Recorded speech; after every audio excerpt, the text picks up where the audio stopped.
নেতানিয়াহুয়ের ফাঁদে পা দিলেন ডোনাল্ড ট্রাম্প।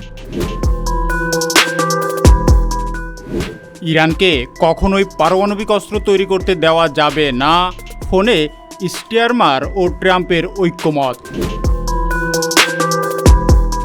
শত্রু বড় অপরাধ করেছে, শাস্তি পেতেই হবে বলছে খামেনি।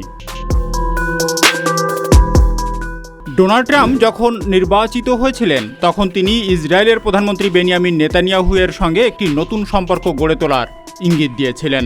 ইসরায়েলি প্রধানমন্ত্রী যা করতে চান সেটা হোয়াইট হাউসকে সঙ্গে নিয়ে করতে অভ্যস্ত ছিলেন, কিন্তু মাত্র 150 দিনের বেশি সময় ক্ষমতায় থাকার পর মনে হচ্ছে ট্রাম্পও তার পূর্বসূরীদের মতো একই ফাঁদে পড়েছেন। কয়েক প্রজন্মের মধ্যে তিনি ইরানের উপর এমন এক হামলা চালিয়েছে যার প্রভাব দীর্ঘমেয়াদে থাকবে। প্রথম দিকে ধারণা ছিল ট্রাম্প প্রশাসন নেতানিয়াহুয়ের সামরিক উচ্চাকাঙ্ক্ষা নিয়ন্ত্রণ করবে, কিন্তু এখন মনে হচ্ছে ইসরায়েলি প্রধানমন্ত্রী যুক্তরাষ্ট্রকে ইরানের ইউরেনিয়াম সমৃদ্ধকরণ কেন্দ্রগুলোতে সরাসরি হামলা চালাতে কৌশলে টেনে আনতে পেরেছেন। যুক্তরাজ্যের প্রধানমন্ত্রী কিয়ার স্টারমার ও যুক্তরাষ্ট্রের প্রেসিডেন্ট ডোনাল্ড ট্রাম্প ফোন আলাপে মধ্যপ্রাচ্যের বর্তমান পরিস্থিতি নিয়ে আলোচনা করেছেন।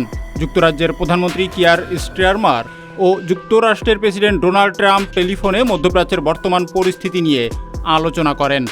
যুক্তরাজ্যের প্রধানমন্ত্রীর কার্যালয় ডাউনিং স্ট্রিট জানিয়েছে, লন্ডনের স্থানীয় সময় রবিবার সন্ধ্যায় হওয়া এই ফোন আলাপে দুই নেতা ইরানের পারমাণবিক কর্মসূচিকে আন্তর্জাতিক নিরাপত্তার জন্য গভীর হুমকি হিসাবে উল্লেখ করেছেন। ইরানে যুক্তরাষ্ট্রের হামলা নিয়েও তারা আলোচনা করেছেন। স্টারমার ও ট্রাম্প মনে করেন এই হামলা ইরান থেকে আসা হুমকি কমানোর একটি প্রচেষ্টা। ইসরায়েলকে শাস্তি দেওয়া অব্যাহত থাকবে বলে অঙ্গীকার করেছে ইরানের সর্বোচ্চ নেতা আয়াতুল্লাহ আলী খামেনি। ইরানে মার্কিন হামলার পর দেওয়া প্রথম বিবৃতিতে খামেনি এই অঙ্গীকার করেন। সামাজিক যোগাযোগ মাধ্যম এক্সে খামেনির এই বিবৃতি প্রকাশ করা হয়েছে। এক্স পোস্টে দেওয়া খামেনি ওই বিবৃতিতে জানানো হয়, জয়নবাদী শত্রু বড় ভুল করেছে, বড় অপরাধ করেছে, এর শাস্তি অবশ্যই পেতে হবে এবং তারা সেই শাস্তি পাচ্ছে, তারা এখনই শাস্তি পাচ্ছে।